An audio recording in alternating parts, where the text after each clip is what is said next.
Good evening and welcome to the Leadership Challenge Show with me, Reverend Felix Kavoi. It's another wonderful time that we engage one another in earnest discussion of the challenges that we are finding when it comes to leadership. We have to talk about it because the problem appears to be global. Last week, but when we had the change of guard in America, the exit of Donald Trump and the entry of Joe Biden. If I ask you what made Donald Trump to be a one-term president, it will be something to do with leadership. That is only one place in America, and this is the world superpower. In Africa now, where we live in, the challenge of leadership is so rampant. Almost every nation in Africa has serious leadership challenges. Just our next door neighbor here, Uganda, they had election just the other day, and we know what happened, and we know what we are receiving in the news. Tanzania also did their election. These are our immediate neighbors, and we can see the challenges that are coming upon this nation when it comes to leadership. Somalia has been on edge since 1991. It's only this time now, with the help of a few nations, including Kenya, that Somalia is getting the semblance of a nation. Throughout Africa, there are immense big challenges of leadership. We must continue to talk about leadership and the problems, the challenges we are facing, and how we can overcome them and attain good, balanced leadership. In our country here, it is almost 2 years to the election time, the election date. But now campaigns are on. The temperatures are rising. President Kenyatta, His Excellency Uhuru Kenyatta, has been leading this nation for the last 8 years. What can we say about the leadership we see in our country? We have 47 counties, and almost every county has a corruption issue. In almost all government offices, there is an investigation about a corruption issue. What is happening to leadership and leaders? We have to earnestly and honestly discuss the leadership challenges that we are facing. Welcome to the Leadership Challenge Show, and with me today in studio is a man I know for a long time, Pastor David Wamathu, who is one of the pastors at Redeemed Gospel Church, Buruburu. And Pastor David is also the operations director at EKB and Associates, which is a consultancy firm. Pastor David is strong and an expert when it comes to strategic management and operations management. Pastor David, welcome and greet us as we continue. Hello viewers, I'm quite happy to talk to you today as we discuss this important topic on leadership. Thank you so much for taking your time to be here. Thank you too. And we don't want to take a lot of time. We just want to go straight and begin to break down the issues. I know the viewers are watching and they are waiting and they are eager because when their expectations are not met, we don't expect them to lie down quietly. That's true. They must be disturbed and wondering, when shall we have leaders? Correct. Who can deliver the promises that they are promised? Yes, yes. So welcome to the show. Thank My you. dear viewer, at the bottom of your screen, you can see the number. Please begin to send your views on leadership as we discuss together today. We want to hear what you think about the topic of discussion today. Let us begin with some of the current issues that are happening in Kenya and in Nairobi. And to start us off, definitely we have the handshake and the BBI and the progression of these dynamics that have been going on for some time now. Let me hear your views on where you think we are when it comes to the handshake and whether we are on the right track. Thank you very much, Reverend Kavoi. Yes. In terms of the BBI, I think there are some few fundamental things that missed out, and I think that is why we are having a bit of a challenge right now, in the sense that it was a good thing, but it did not include every other person. Okay, so right away from your very first statement, you are saying that the designers, the architects of the handshake were not very thorough in their design. That is true. And why do you think so? It is because in terms of bringing unity, we don't just look at only some few people and we just formulate something for those few people. We have a whole country to look into, and therefore it is good to hear the views of different people, so that once you hear the views of different people, you are going to bring an all-inclusive process. If the process is inclusive, you find that it becomes easier even for the buy-in process. Right now we are struggling on buy-in process because some few people feel that we do not even understand the whole of this handshake. And when people don't understand, you will always find there's all these issues that we are facing today. So the bottom line is, it is good for you to start working on it from the bottom upwards instead of up, down, because the buying process is going to be easier from bottom to top. Definitely we are coming back to this issue. Yes. But now on leadership, when people are given responsibility, because I believe some people sat down somewhere and thought out how they can bring Kenya into peaceful coexistence or cohesion. And they had a responsibility, and I believe they were also paid to come up with the ideas that they came up with. And it appears leaders are not applying the necessary cautions when it comes to making decisions on the issues that are at the table.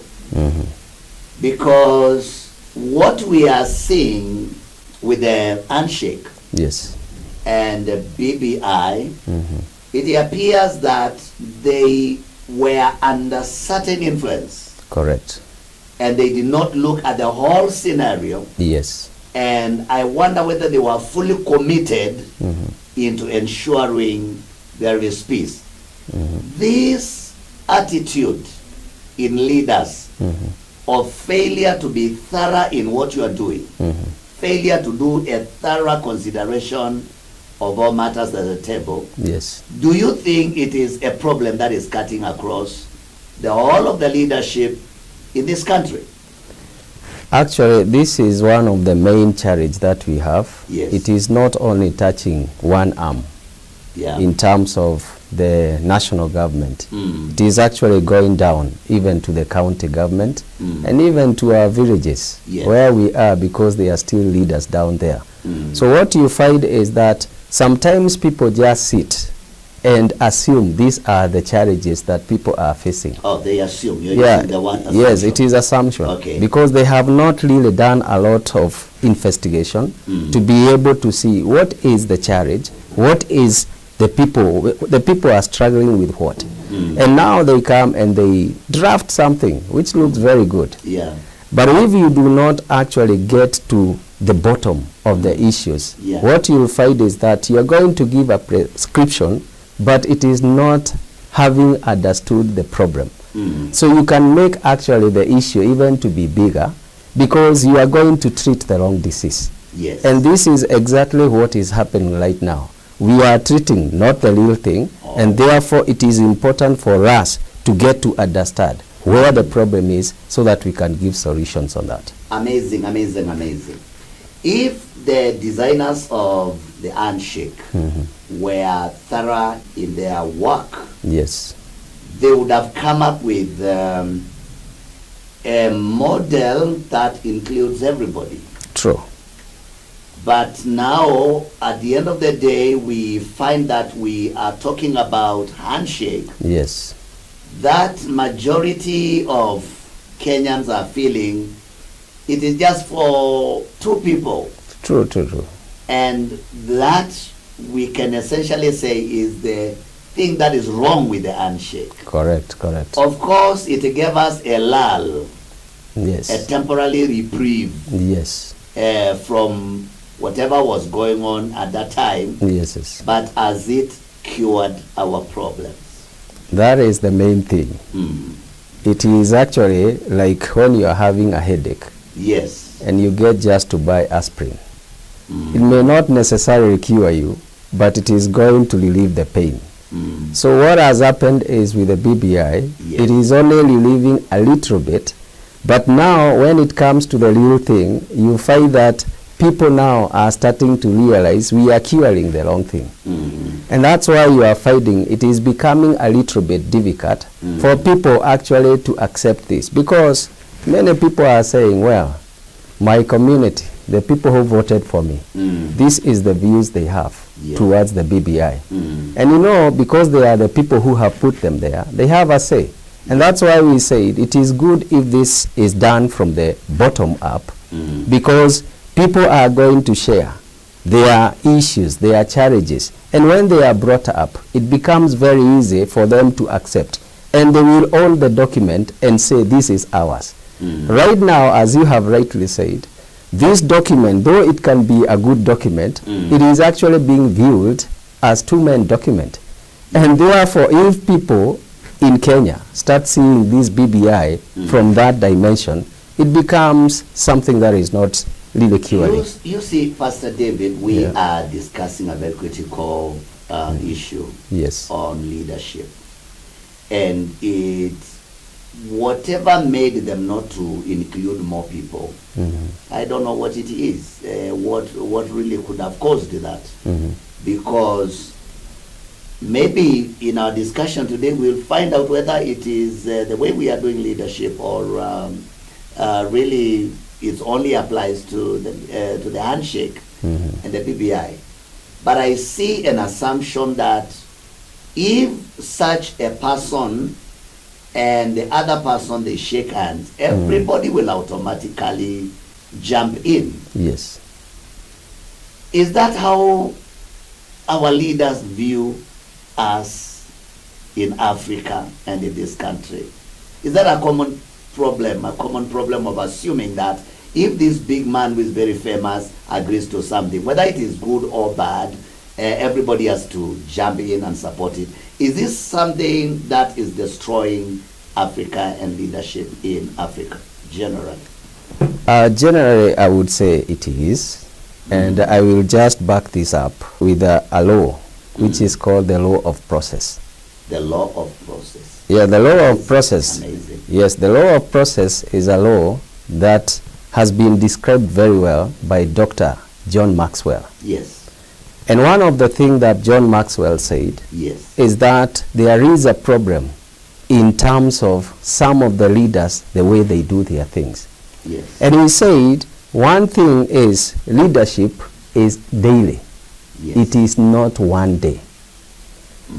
So if, for example, we have to say who a leader is, we must look at them on a daily basis for a long period of time to understand who the leaders are. But now, what you find is that some leaders, they want just to come, appear, and disappear. It is a one-day event. They come, they appear, they disappear. Yep. And this is the problem that we have with African leaders, in the sense that they are not committed to things to the end. Today they are singing this song, and tomorrow they are singing a different song. So when you are trying to look at the leadership skills for these people, you do not even understand exactly what they stand for. Should a leader come up with an idea and assume that whether you like it or not, you have to support it? Is that leadership? Because it appears like whatever made the designers of the handshake not to think beyond the two people, it has something to do with we will force our way into every man's heart, and they will have to accept our idea. Is that what we call leadership? Is this now leadership? Do you lead by forcing people, or you lead by convincing and showing people the reason why they have to do things? You've put it right. The thing is, if I define leadership, yes, I can define it in simple terms. Yes. That leadership has several components. Yes. The component number one for leadership is inspiring. You have to inspire them. You have to inspire the people. That's right. Then number two, you have to motivate people. Wow. And number three, you have to influence your followers. Correct. So the thing is, you cannot just get things from selves and you try to put them on people. You must make people inspired. You must motivate them towards your vision, towards your goal, what you want to do. Yes. And this is exactly what is lacking. So if you are not actually having that art of motivating, inspiring, and influencing people, you cannot come and just put something on them and they accept it. Yeah. Because the issue is, people have also become very enlightened. There are times that you could do that, but right now you cannot do it because people are able to listen and they see this is actually not good for us. Because for every other leader, and this is what happens, yes, if for example you want to succeed in your style of leadership, yes, you must have people in mind. The people that you are leading, they must come first, and you ask, and this is an answer that they always wanted to be answered. What is it there for me? If you do not answer that question very well to the people, yeah, the people are not going to buy, because at the end of the day, they want to feel that what you are actually telling me, there is something for me. And that's what you inspire them. Because what has been happening, especially with many leaders, they have actually been moving with propagandas. They have been trying to brainwash their followers. But those days are gone. It is a time for your followers now to feel that they are inspired to follow your dream. They are motivated to follow your vision. Yes. If they feel they are not motivated, it becomes a big problem. And therefore, you cannot force things to them. How can we grow the culture in our leaders that they learn how to consult and listen to people? Because it appears this thing is lost on our leaders. Yes. They just think, whether you like it, wear katu, upende, usipende, it will be. And that is a popular way of doing things in Africa, that you really don't care about the opinions of others. Yes. But you just want whatever you deem to be right. You will not even allow it to be interrogated by anybody. You don't want to hear any other idea from another place. How can we kill this culture? Because I see it here, I see it in East Africa, and I see it in Africa, and largely also from the former president of the U.S. Now, it is a matter of attitude. Yes. Attitude is one of the hardest things to deal with. Yes. But if, for example, because I can start by saying there are some leaders who exactly are doing things right, even in this country. Even in this country, I know. Not all leaders are actually doing the same thing. Yes. And if you want to see the leaders, you can just go to the counties, and you'll be amazed about some of the counties, the successes that they have made right now. And you find other counties, they are still lagging behind. Yes. This is because of what we are calling the attitude of the leaders. Yes. They do not want, first of all, to do the right thing.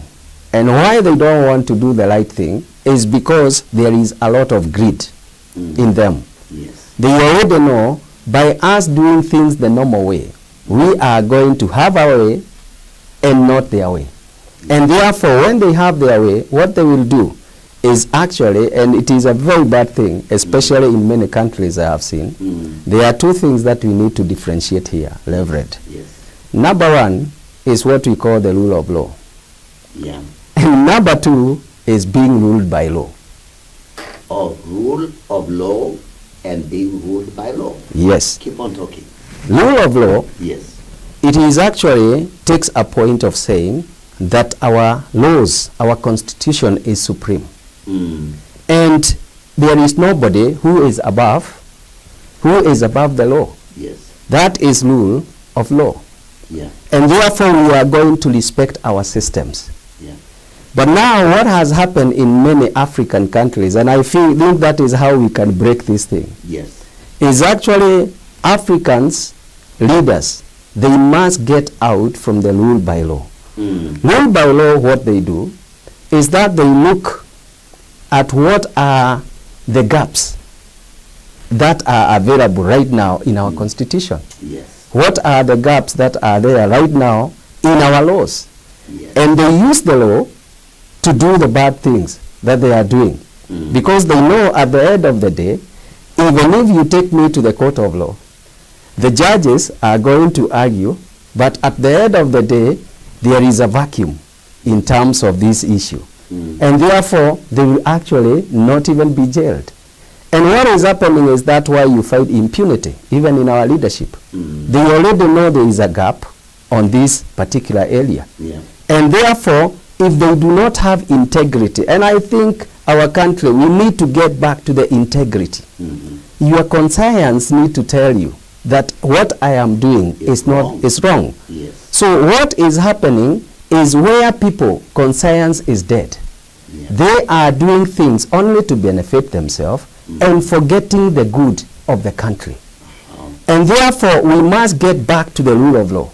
Yes. Whereby people are going to know that I must do the right thing for this country. Yes. And I am not going to force things to the people by doing the wrong thing because I know at the end of the day I will escape. Yes.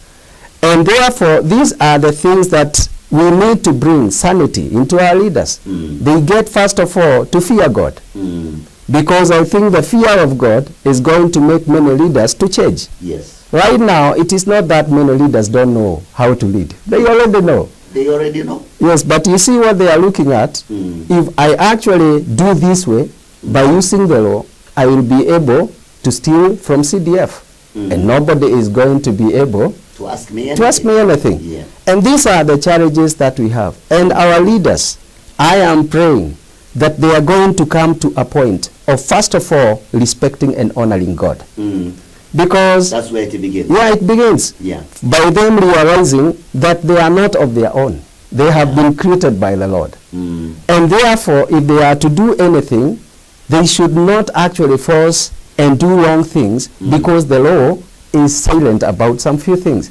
Your conscience is bigger than the law. And therefore, your faith and walk and your relation with God is actually more. And therefore, there are some few things you'll say as a leader, I would rather not make this money, but at least I do the right thing.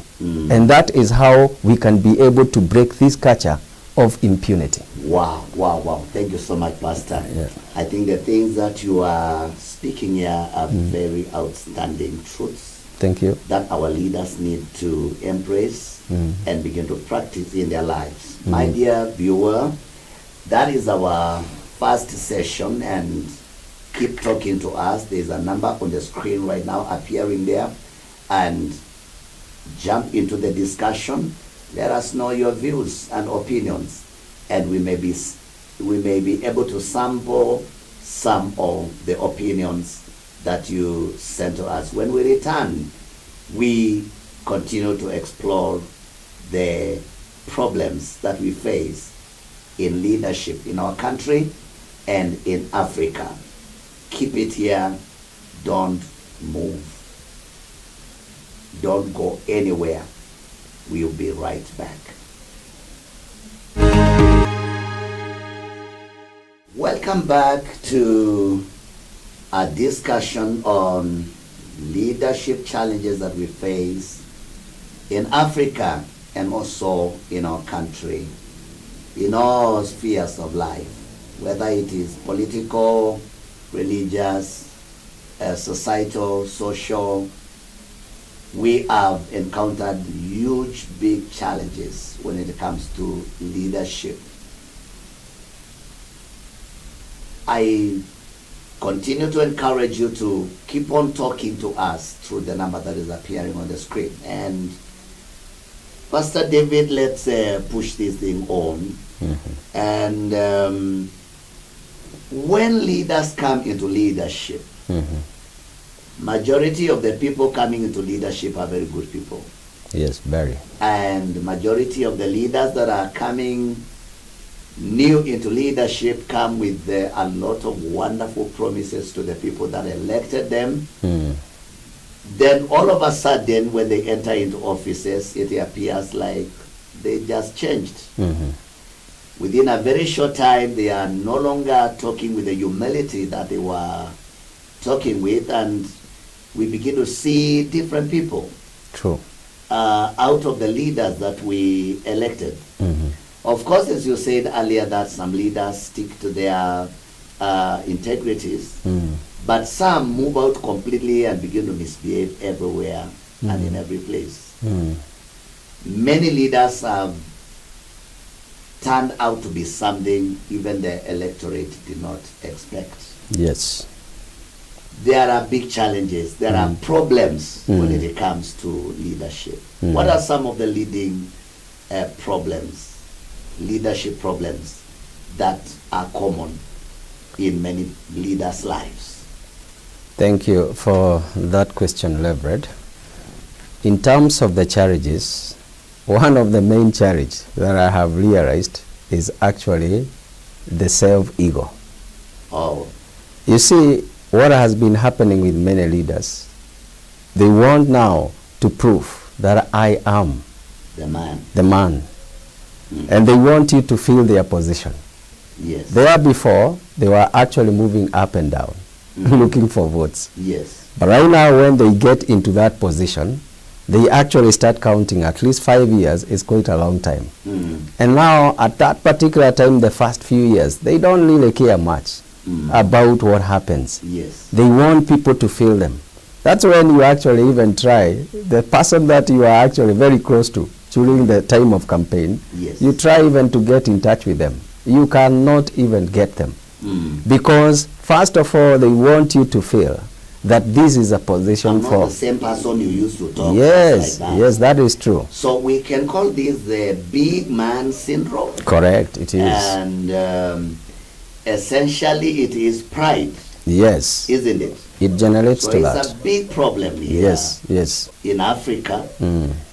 And I don't know, but you will talk more about the big man syndrome and the pride that comes upon the leader. Yes. But I think as you talk, begin to compare it with the servant leadership, because some of the things we are doing have no place for servant leadership. Correct, correct. Please take it up. Actually, the thing is, we forget. We forget. Very many times, after we have gotten what we are looking for, yes, many leaders get to forget about who put them there.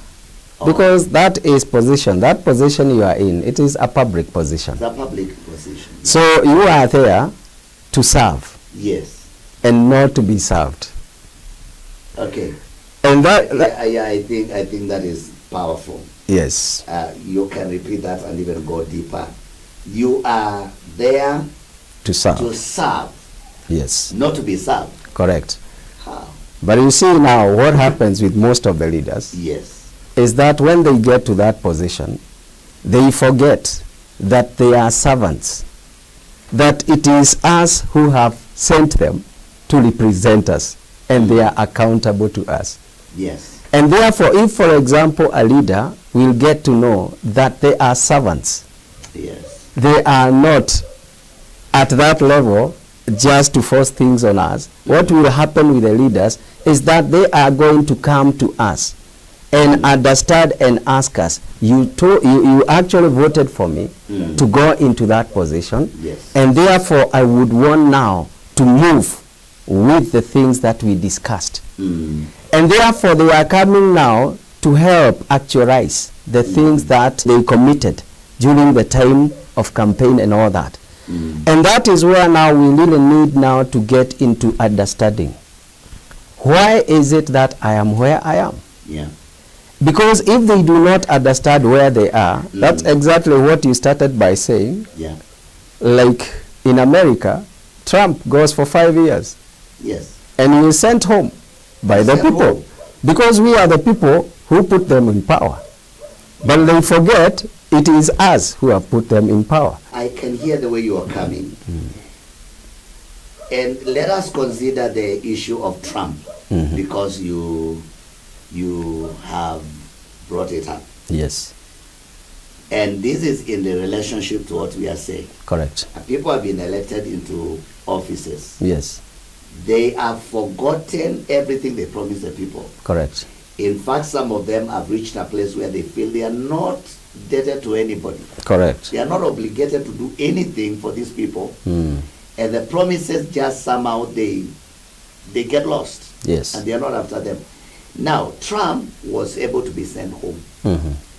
But is that so in Africa? Because many leaders in Africa come with the attitude that I will buy my way out. I can cause violence and cause people to be beaten or to be scared and frightened.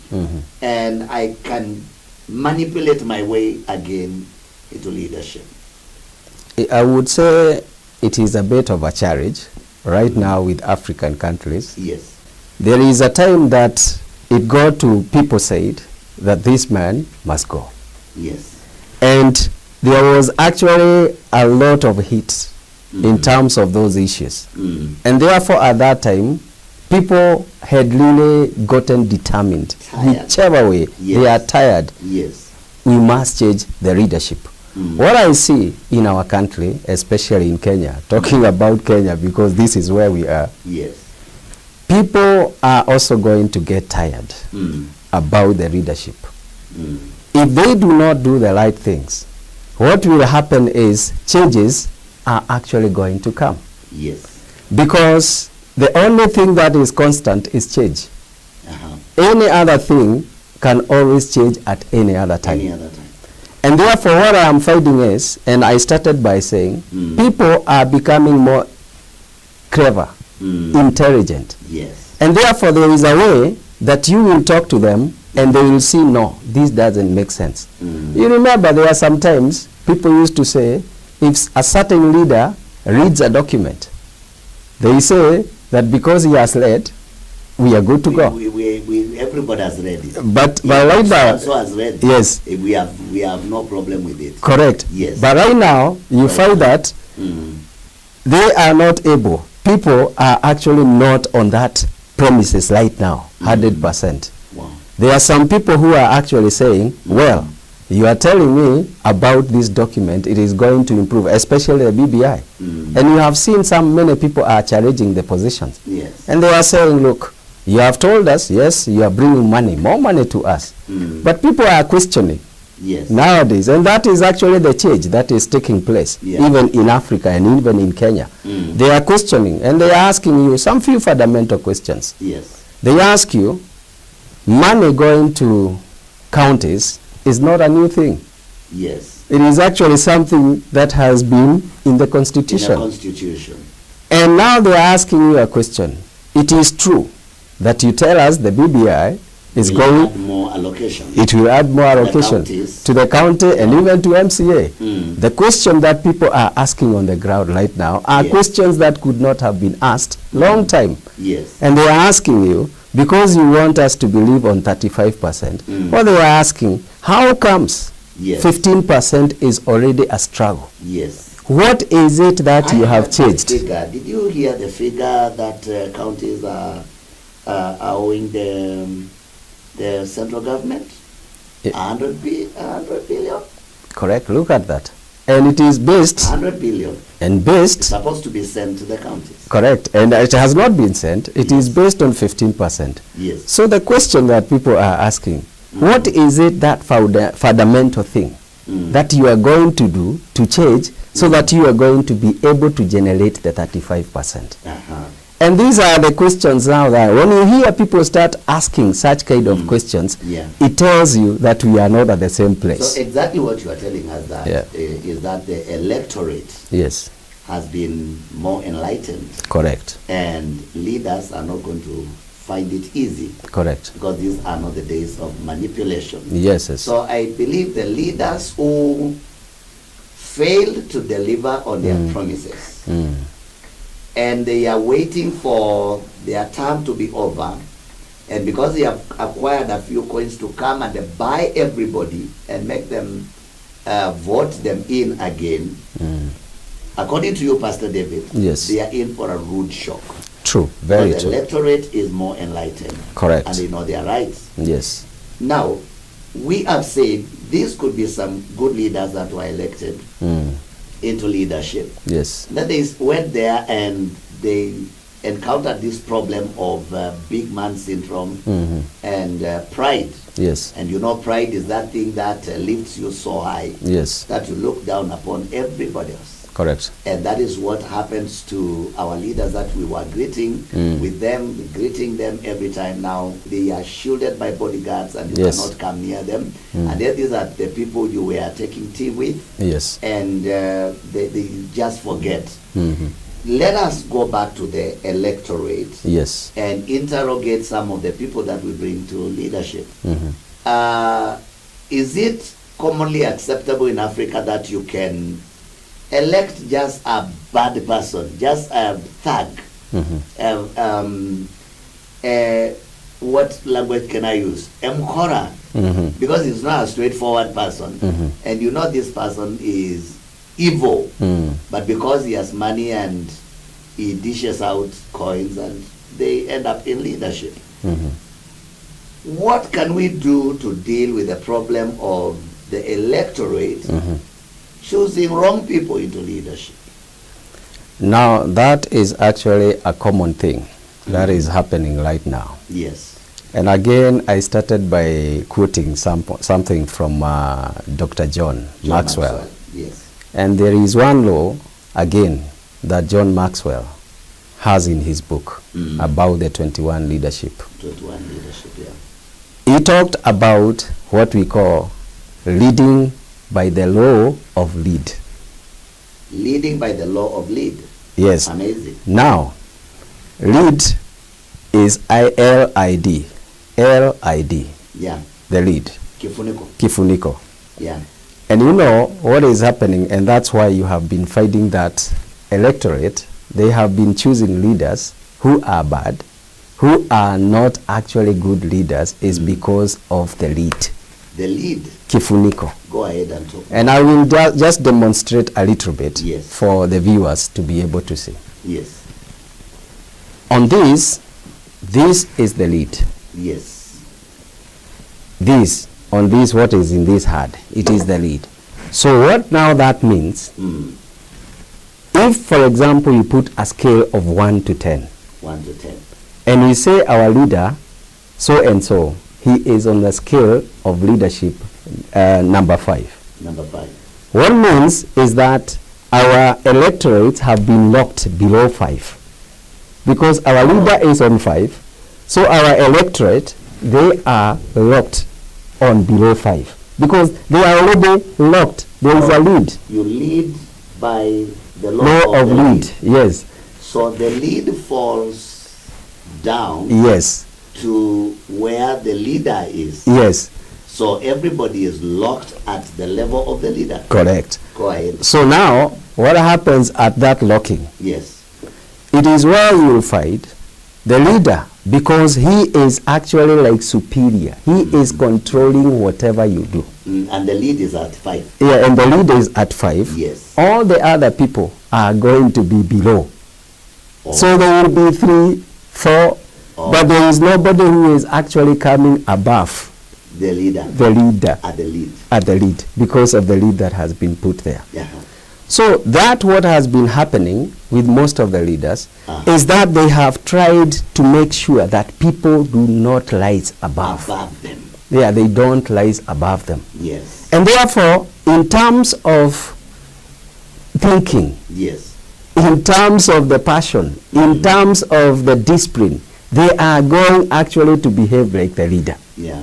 So that's why you will find some of them, because of poverty and all those things, the leaders know they are number 5. These guys are below. So he knows how to manipulate them. He knows that if I come with 100 shillings for everybody, what will happen is that everybody is going to feel us as the leader. He is going to feel me as the leader. And this is actually the lead that we need to remove. Okay. Now, the challenge here is the leader is at 5. Yes. And places the lead at 5. Correct. Because he bought his way. Yes. When he was still at 5. Correct. And there could have been people that were at 7 and 8. Correct. And 9. Yes. So now we need to talk to the electorate. Yes. Because many leaders who are below average and are placing the lead too low for the communities they are leading. Yes. It is because they gave the electorate something. True. So the question we need to ask is, you as the electorate, the person that elects people into leadership position, if you were given 100 shillings, how many days do you eat 100 shillings? True. How many years will you eat even if it is 1,000? How long will 1,000 last in your life? And so it is up to you as the electorate, as people that elect leaders, to go for the best leader, regardless of this many things. And you know there are clan influences. True. You know there are these dynamics of clanism. Yes. This person, you know, he is the son of so and so, and that so and so used to be our leader long time. Yes. Should somebody who is at 5 be elected simply because their father was a leader at some point? We have to be careful as the electorate, and if we do not do anything about it, we will continue to suffer, and we will suffer because of our failure to elect the right leaders. I don't know whether you have something to say to the electorate. You can look at this camera and address the electorate. So I would actually add to what Reverend Felix has said. Yes. It is the high time that we do not limit ourselves, and we don't allow our leaders to limit our capacity, our ability. We cannot be bought with small monies. What we need is development that is going to continue for a long time. Our leaders who are just coming in and just giving us some few coins for a day, they are not the best leaders for us. They will not be accountable to their vision, to their objectives. And therefore it is the high time that we say we want to choose leaders who are going to help us in terms of understanding our needs and actually happening, even in terms of being innovative. Yes. There are so many young people who are able to rise and to do greater things. But if we continue voting for the leaders who are locking us at number 5 and we get below number 5, what will happen is we will struggle for a very long time. And therefore, it is the high time that we get to relook at the leadership matters and choose people by merit and not by the small coins we are getting from them. Thank you very much, Pastor. That is amazing. That is outstanding. Absolutely outstanding. And the things that you have said in this show, I believe our country will not be the same for a long time. Change is coming. Correct. The youth, young men who are jobless, your life, your struggles will not be finished by receiving an handout of 100 shillings or 1,000 shillings. Please wake up from your slumber. Next time we elect leaders, let us bring into leadership high capacity leaders. We take a short break. When we return, we continue to deal with the problems of leadership in Africa and also here in our country. Welcome back to the Leadership Challenge Show with me, Reverend Felix Kavoi, and with me in studio is Pastor David Kamau, an expert in strategic management and also a pastor at Redeemed Gospel Church, Buruburu. We have covered quite a number of issues that are affecting leadership in our country, in East Africa and in Africa. And you know, leadership is leadership. Even if you are leading at the home, you need to have the right leadership skills so that you can take people to where they need to go. Initially, when we described about leadership, we say that leader is someone who knows where the group is going. If you are a leader who does not know where the group is supposed to be, then you cannot lead, because where will you be taking people? Correct. And these are very fundamental issues when it comes to our discussion. We continue to look at issues that are also current in our nation. As a television channel, we are concerned about leadership. And we continue to pray and believe God that we will have the right leaders leading our country. And we thank for the leaders who are there. They have made an effort, but also the mistakes that have been made are also glaring, and there is nothing we can do about it. When it comes to leadership, I think let us be factual. Let us be truthful to ourselves. Yes. We, majority of Kenyans, have their minds on 2022. True. Whether we want to pretend or not about it, majority of Kenyans have already pushed themselves into the scenario of 2022. And recently, in one of the public functions, we had the president come out so strongly and clearly saying that if it's about a president coming from one tribe to the other, then there are only two tribes that have produced presidents. So he was suggesting that it was time that the presidency can go to another tribe. And this brings us to the question of rotational presidency. Pastor David, where does this leave the country? Or where is this leading the country? Thank you again for that question, because it is actually pertinent and important. Very important to the viewers. Yes. One of the things that I have said, and we had earlier talked about the lead. And we have said that the most important thing is to have leaders who can lead. Wow. It is not where you have come from. All those tribal issues are not what determines who a leader is. Yes. And therefore, there is no person who should not be given a merit where they deserve a merit. Definitely. From whichever region they come from. And therefore, having now to decide which community is going to lead is not giving the Kenyans what they would look for.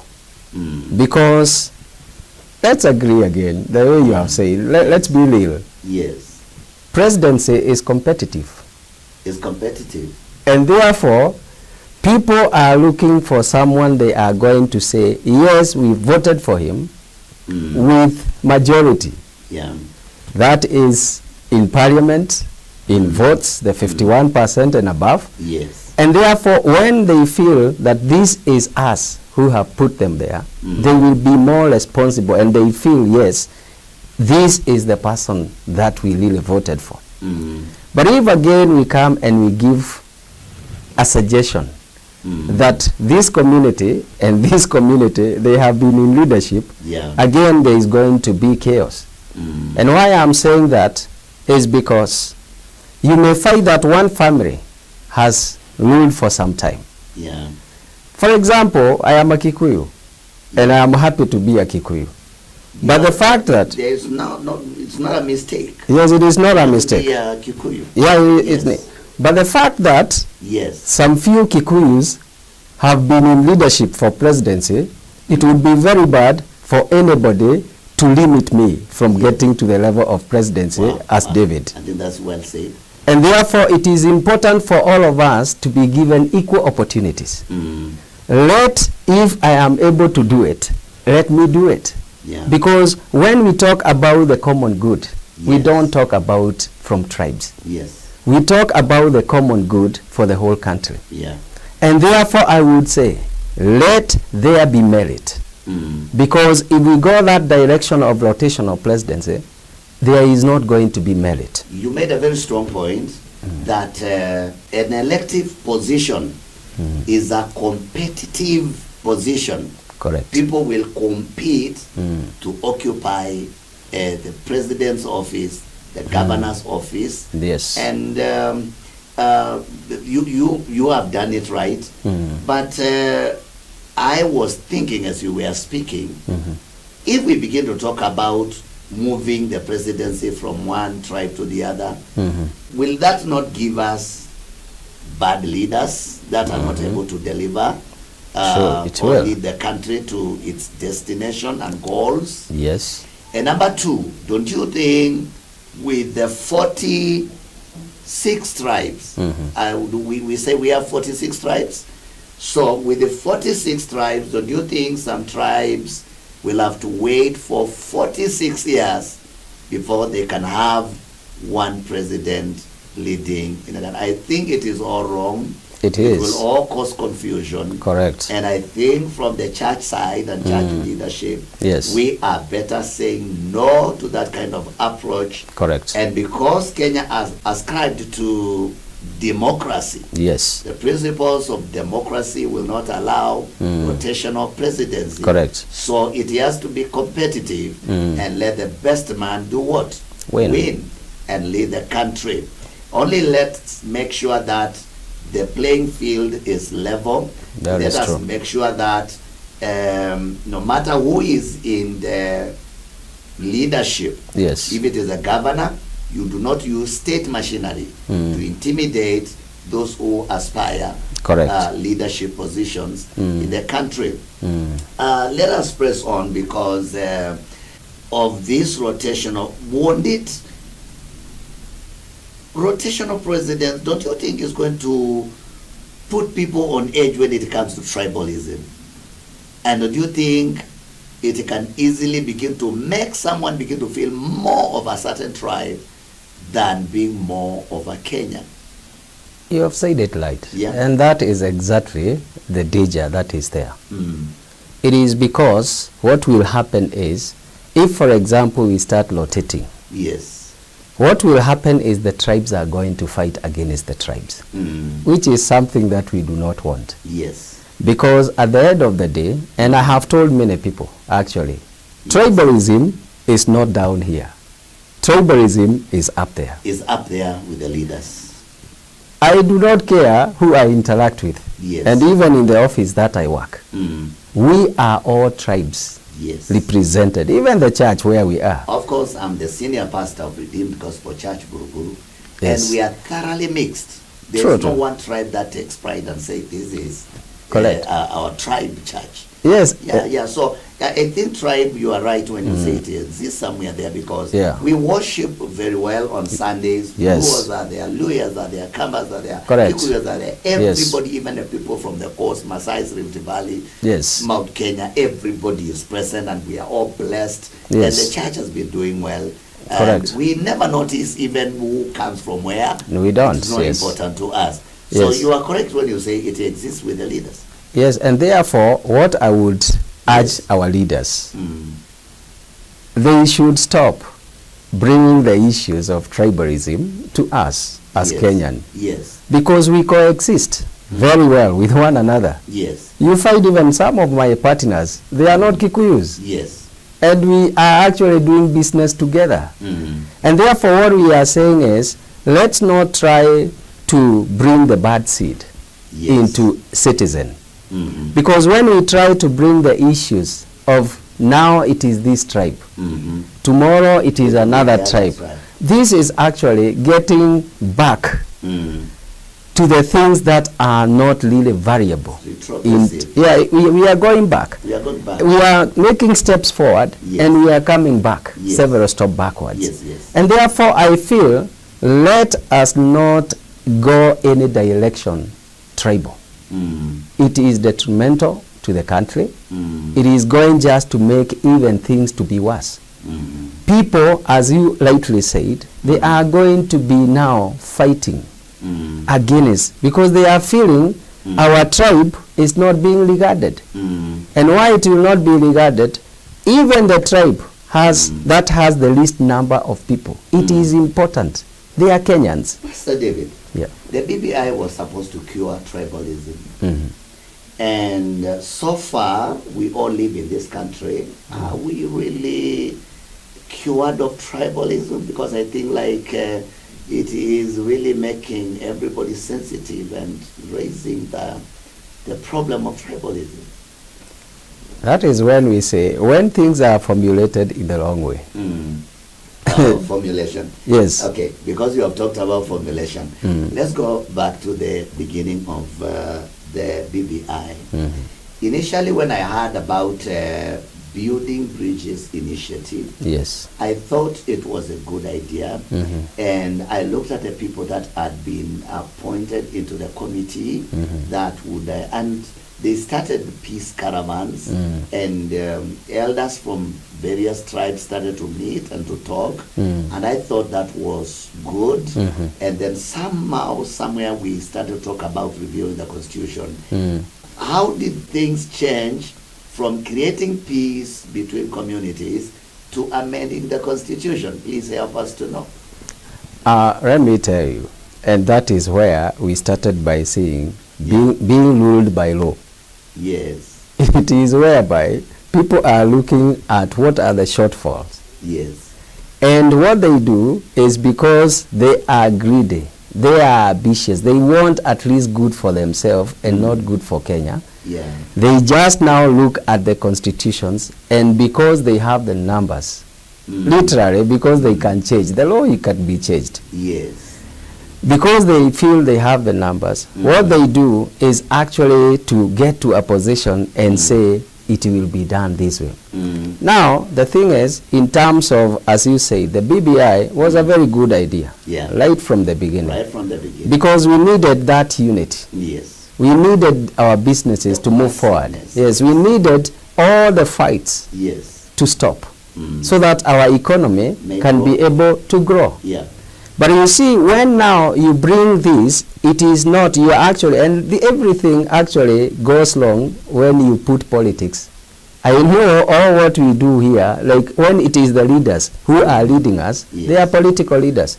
And we should not actually even confuse, because sometimes when we talk about leaders, we may think that we are only talking about the political leaders. They are leaders who are leading big organizations. Yes. And they are not involved in politics. And what we need to do is actually for our leaders not to come and bring politics in everything they do. Yes. Because what has happened, and that's why we are having a problem right now, is because there has been introduced things in the BBI right now which are actually favoring, again the way we say, the top few. But now majority, Wajiko, where are they? When the position, because at the end of the day, any structure that has been formed, it is actually going to be supported by Wajiko themselves. And you will find that it will be supported through our taxes.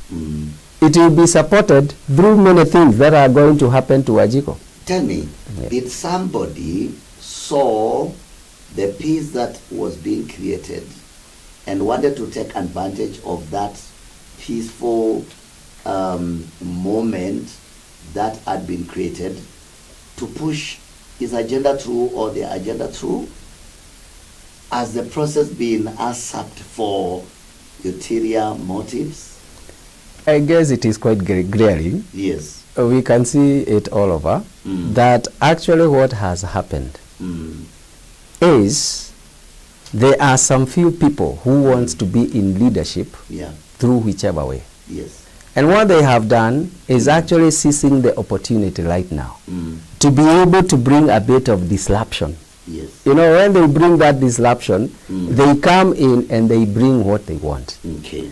And that is why you are fighting. There is a lot of agitation. Yes. Because some people are feeling you are actually blocking me from getting to my where I'm supposed to want to go.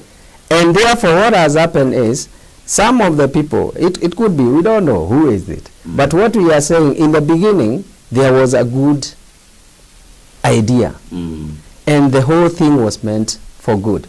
But what we have realized of late is that some of the things which are being introduced, they are being introduced which are just political. Yeah.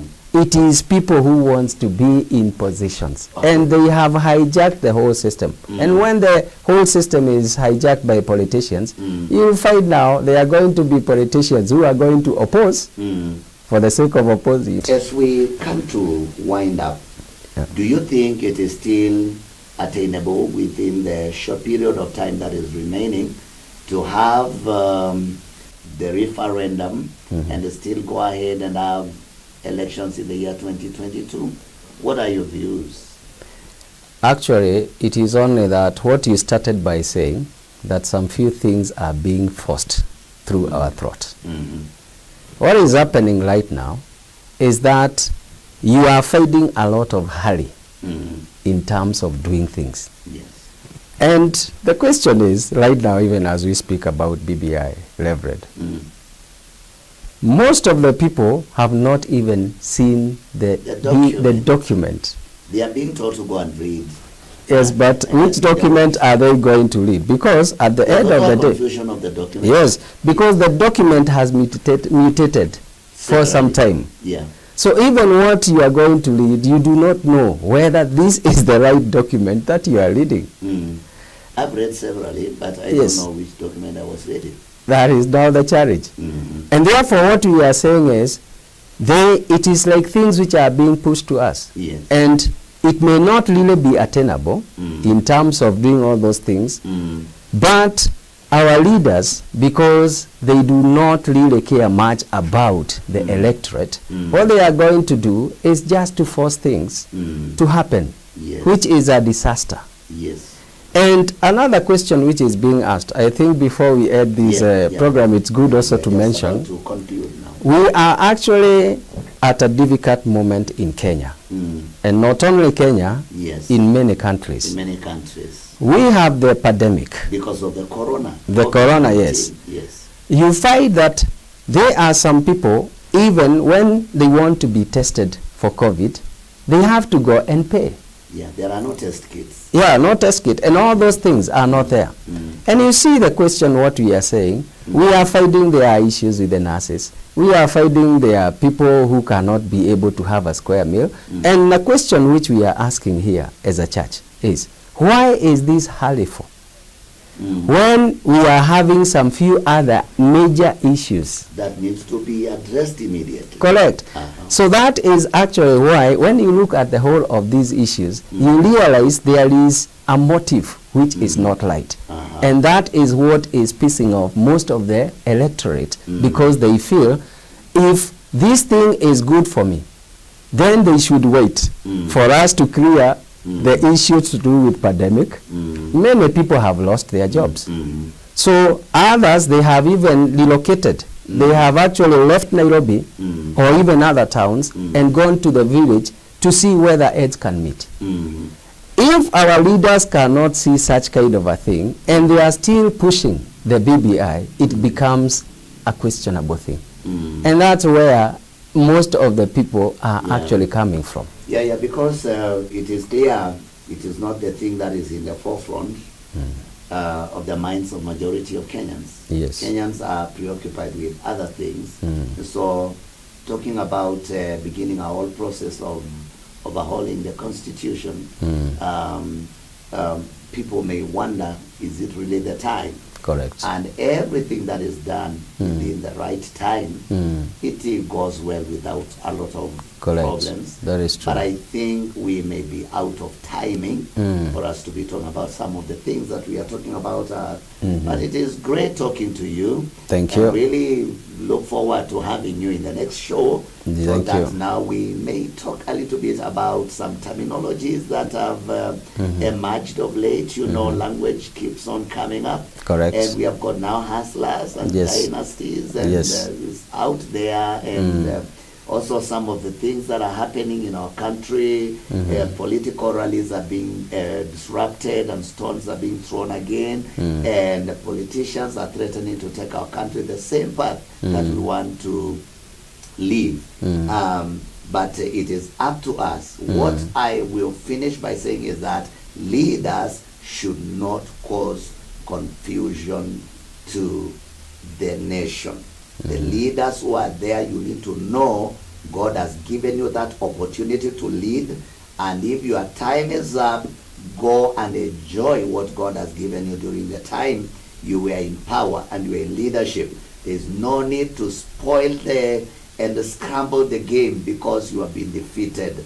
Let us honor and respect God in our lives, and let us love our country. Let us do the things and say the things that can give us peace and keep us together as a nation, as one nation under God.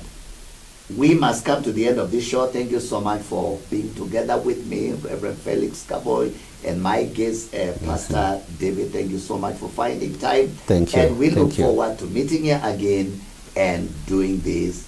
From us now here, we have to say bye-bye and God bless you.